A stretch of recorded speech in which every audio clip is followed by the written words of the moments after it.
Oh no, he's done it again. Now, the very important thing I told my daughter and granddaughters, no serious guys till you're 30. Okay. Right? No what? No serious guys till you're 30. I'll keep that in mind. At least. Yeah, that's not creepy at all, is it? Getting into a young girl's personal space and telling her not to have any boyfriends until she's 30. And look at how the alarmed Secret Service dude tries to stop this being taped once he sees that Joe has reverted back to this peculiar behaviour. Because this is nothing new. Indeed, creepy Joe being handsy, inappropriate and invading people's personal space was something the US media used to note. Even the far-left CNN used to report on his weird antics. There are hugs where you just throw up your arms and go for it, and then there are hugs that keep going and going and going.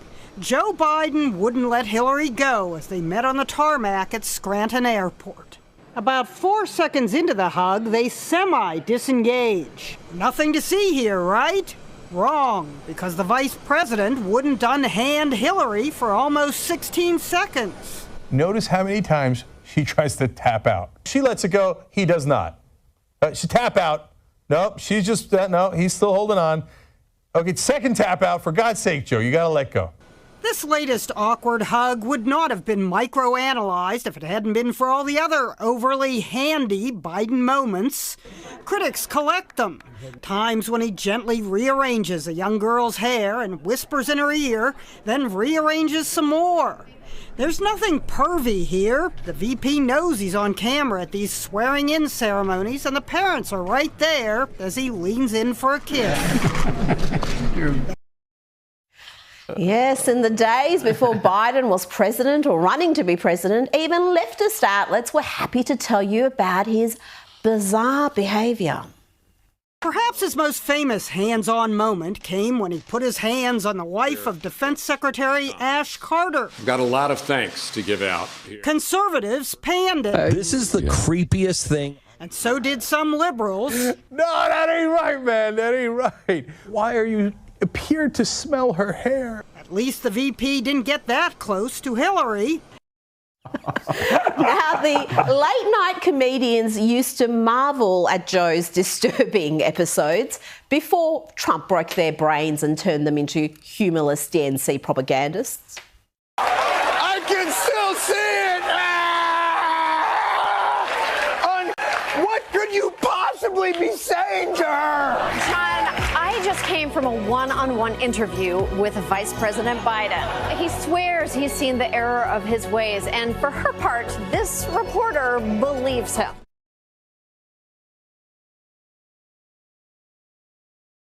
We're discussing the White House is joining the Biden campaign in pushing back against recent video clips going viral that make President Biden look as though he's confused during public events and other appearances.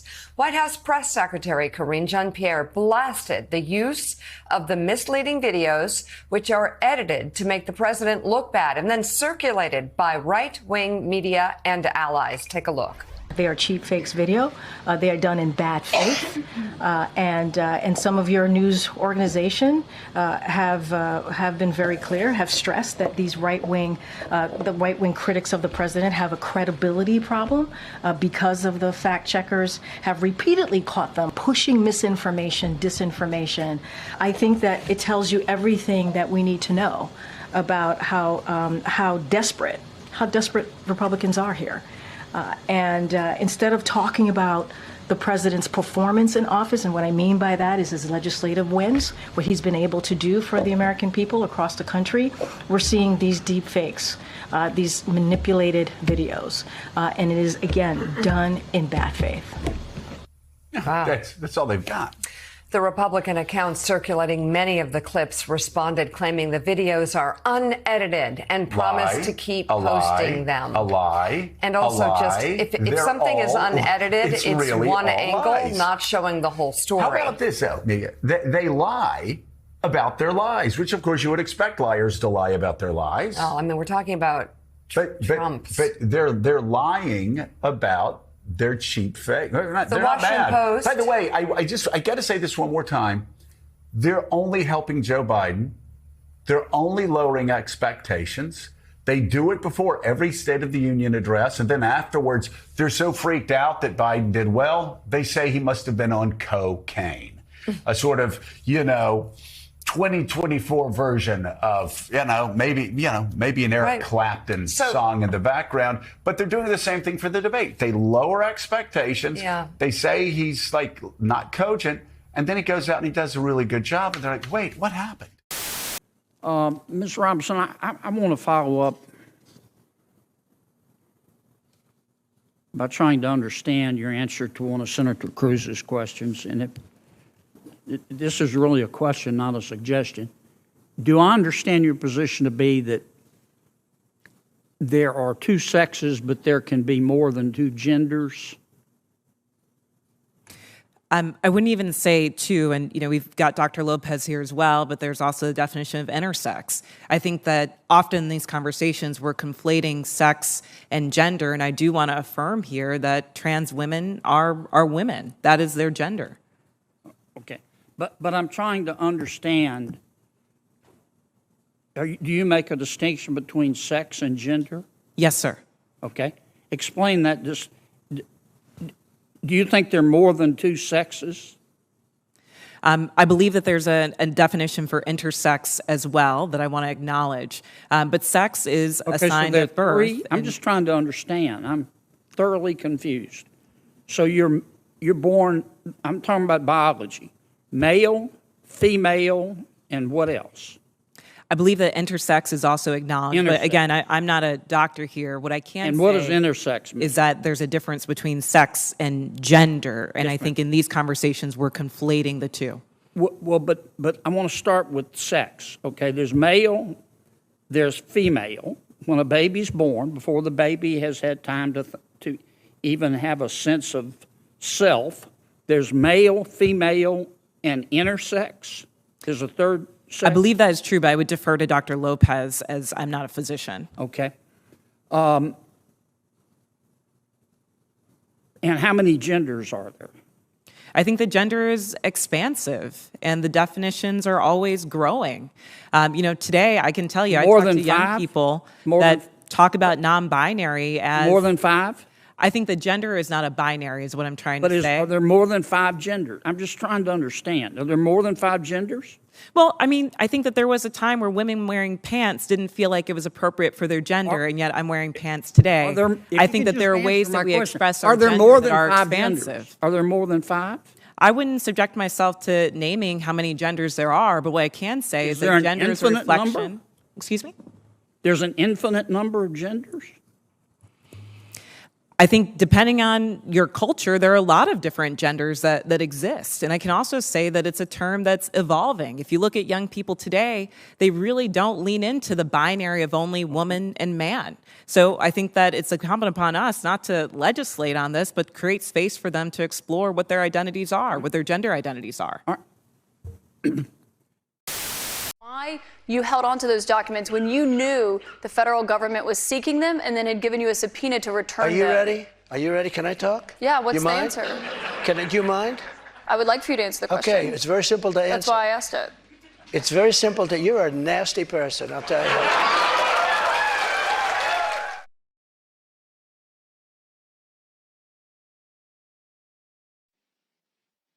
It is evening, isn't it? This round the world in 5 days is interesting, isn't it? Well, there's that, one of my staff members said, remember the famous song, Good Morning Vietnam? Well, good evening Vietnam.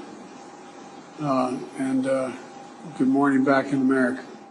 But I don't think it's a crisis relating to conflict between China and the United States. As a matter of fact, I think it's less likely to cause that kind of conflict. I just think that there are other things on leaders' minds, and they respond to what's needed at the time. And look, nobody likes having celebrated international meetings if you don't know what you want at the meeting. If you don't have a game plan, he may have a game plan. He just hasn't shared it with me. But I tell you what, I don't know about you, but I'm going to go to bed. I confess I'm a little confused, and I appreciate the argument or discussion that we've been having, but for me, it's a little too conceptual or, I don't know, metaphysical or theological or whatever you want to call it. I want to try to understand what you're asking us to do. Let's take two books that have been much discussed. The first one is called All Boys Aren't Blue, and I will quote from it. I put some lube on and got him on his knees, and I began to slide into him from behind. I pulled out of him and kissed him while he masturbated. He asked me to turn over while he slipped a condom on himself. This was my ass, and I was struggling to imagine someone inside me. He got on top and slowly inserted himself into me. It was the worst pain I think I have ever felt in my life. Eventually, I felt a mix of pleasure with the pain. Close quote. All Boys Aren't Blue. The second is another much discussed book. I'm sure you're familiar with it. It's called Genderqueer. Okay? Let me read an excerpt from that. Quote, I got a new strap-on harness today. I can't wait to put it on you. It will fit my favorite dildo perfectly. You're going to look so hot. I can't wait to have your cock in my mouth.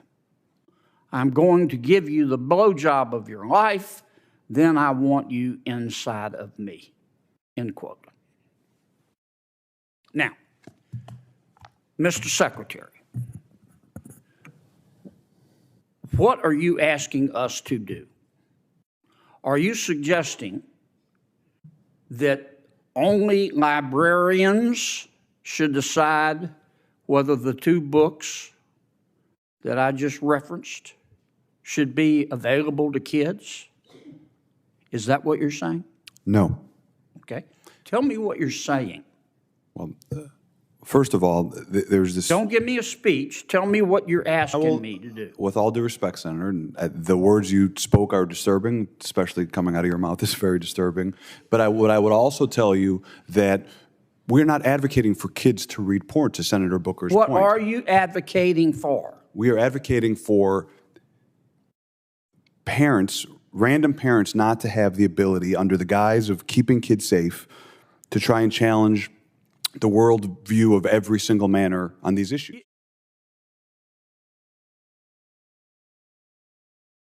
Republic of Brazil, accompanied by the Director General of the International Labor Organization.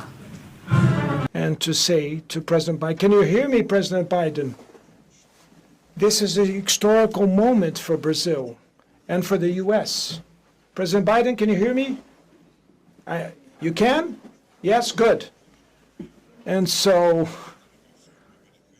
there's the U.S. delegation that is here with me. I'd like to greet my wife that is also here.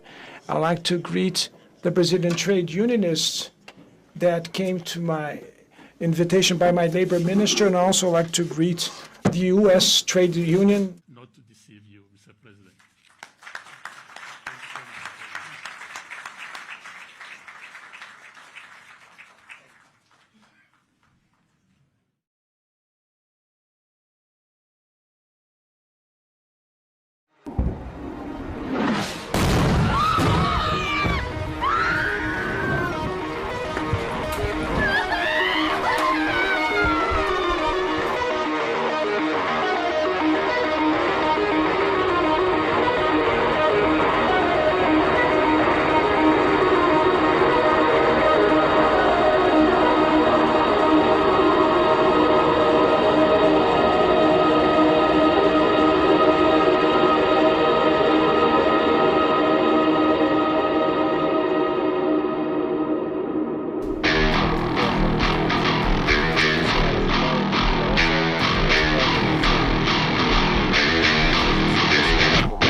some movement, and I don't want to,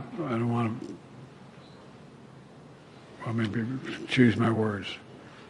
There's some movement. There's been a response from there's been a response from the opposition, but yes, I'm sorry, from Hamas, but it seems to be a little over the top. We're not sure where it is. There's a continuing negotiation right now.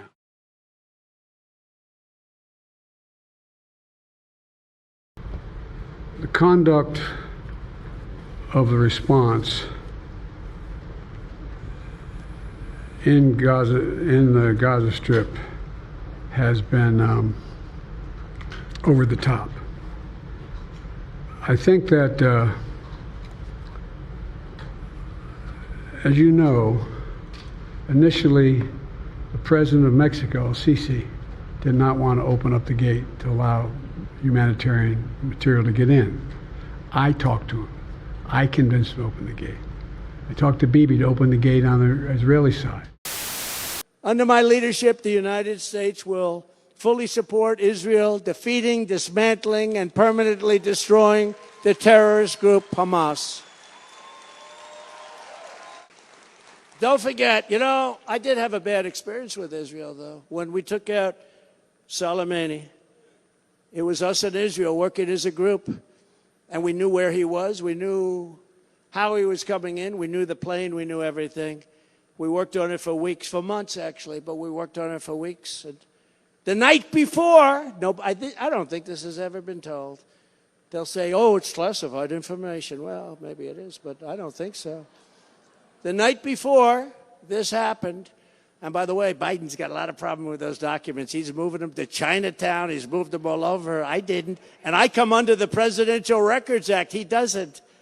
He doesn't, because he was vice president and he was a senator. As a senator, you're not allowed to do it. As a president, I am, because I come under the president. I can do whatever I want, but I did nothing wrong. And then they go after me, but they don't go after him. But we'll see what happens. But with all of the different things that happened, we took abuse like nobody, and we had to do this because we heard Soleimani was going to be blowing up 5 of our really big military bases in areas all over the Middle East. He was going to be blowing them up. He was a very bad guy, very smart guy, but very bad guy. He was the leader of their military for a long time.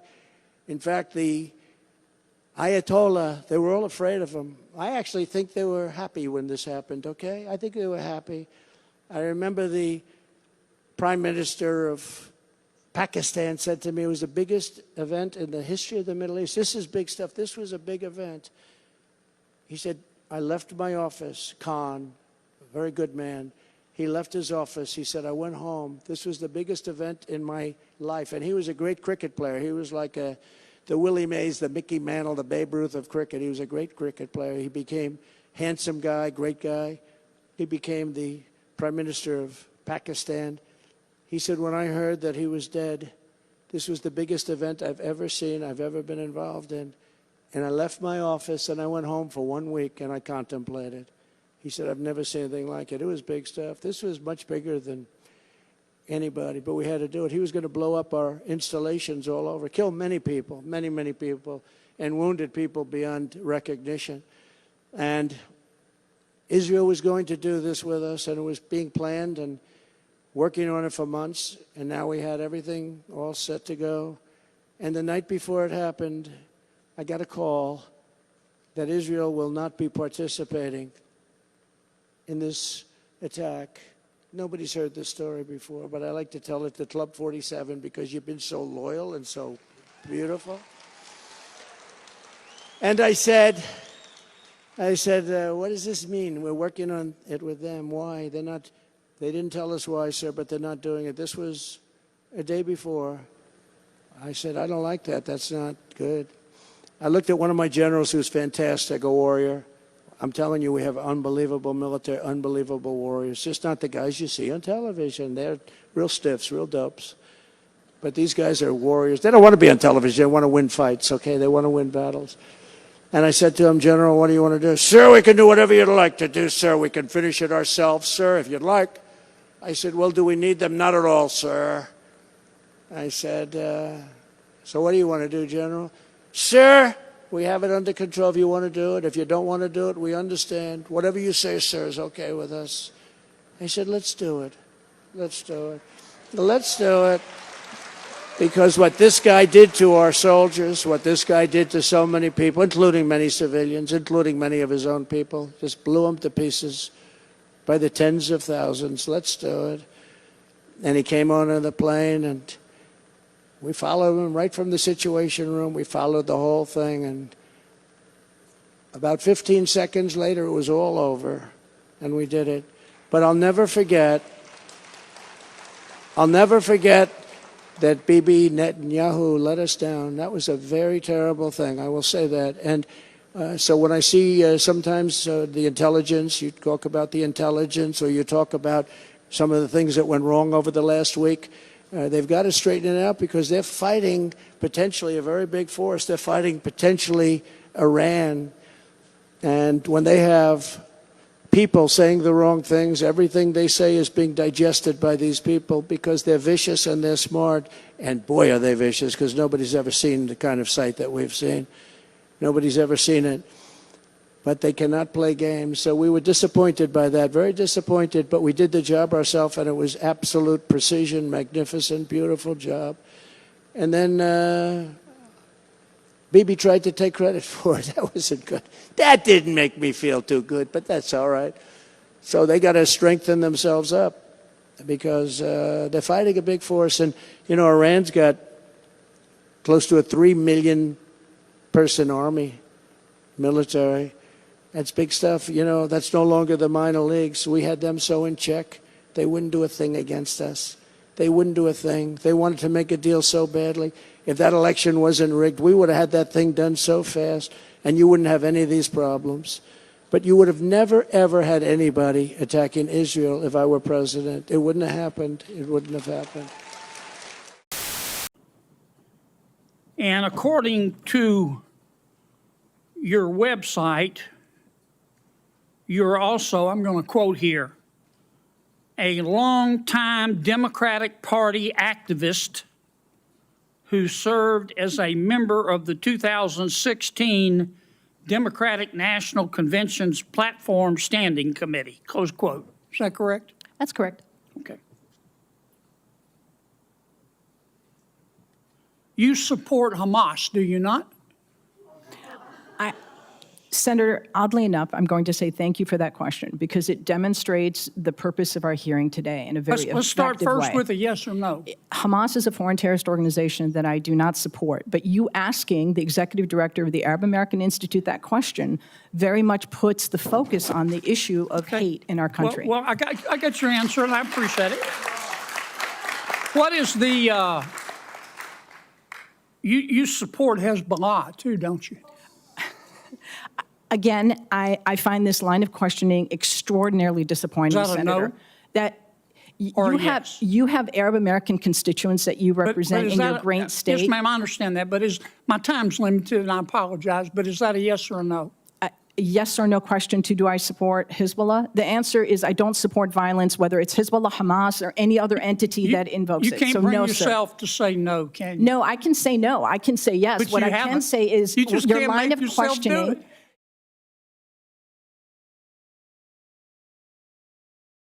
Major developments concerning the classified documents case involving President Biden. Special counsel Robert Hur releasing his 345-page report on the investigation into those documents found at a number of properties linked to President Biden. The report highly critical of his handling of the materials, but saying, quote here, "We conclude that no criminal charges are warranted in this matter. We would conclude the same, even if there is no policy against charging a sitting president. Our investigation uncovered evidence that President Biden willfully retained and disclosed classified information after his vice presidency when he was a private citizen." Now, some of those documents were found at an old office, others found at the president's home in Delaware, including his garage. The materials dating back to his time in the Senate and as vice president. The White House has already seen this report, we're told, and President Biden will not ask for any redactions. But the Justice Department may redact some parts considered classified information.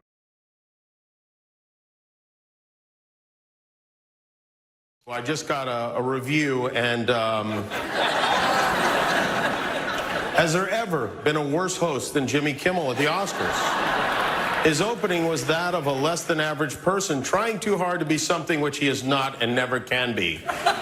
Get rid of Kimmel and perhaps replace him with another washed up but cheap ABC talent, George Slopanopoulos. He would make everybody on stage look bigger, stronger, and more glamorous, blah, blah, blah. Make America great again.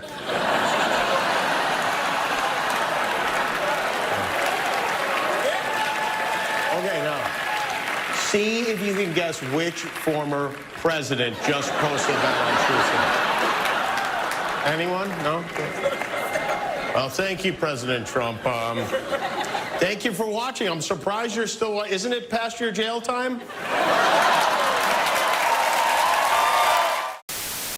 It was some woman allegedly, potentially involved in drugs or some sort of nefarious behavior in some house where Ashley Biden had been staying, and this person found her diary and then marketed it.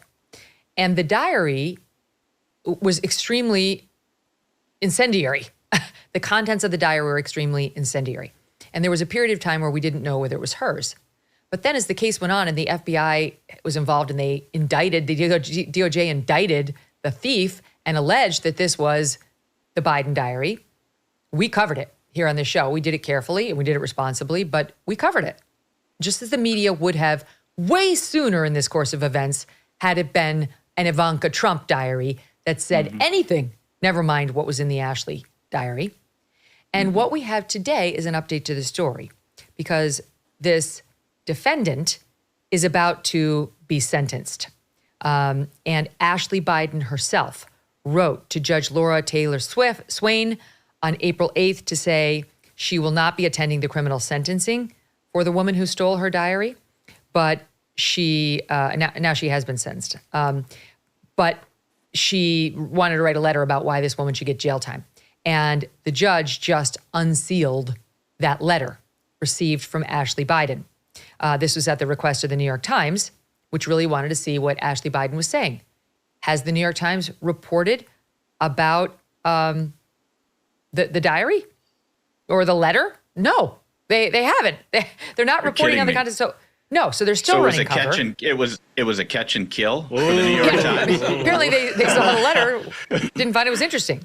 Okay, she wrote things like, I am deeply saddened that I even have to write this letter because my personal private journal was stolen and sold for profit. And she goes on to say, please throw the book at her. Now, here is what the diary says, among other things, previously reported by the MK Show.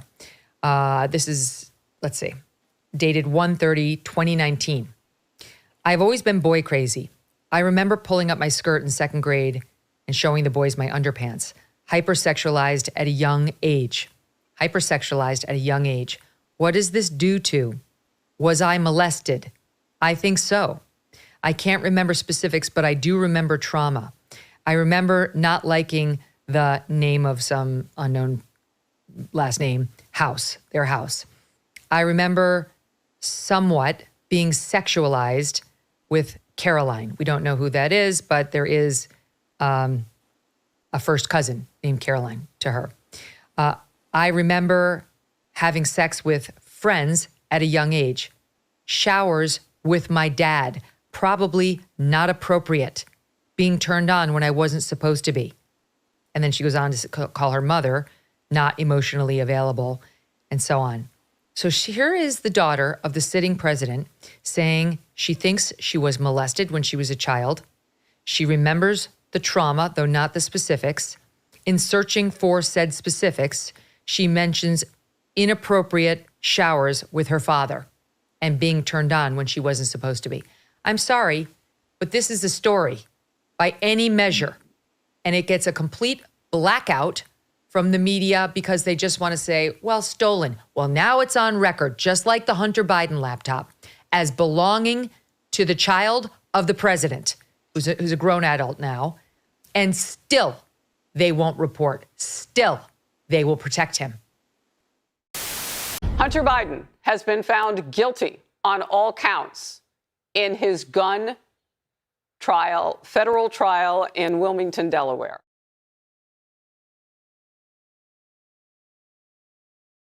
Former President Donald Trump is now a convicted felon. He is the first ever former U.S. president to be convicted of a crime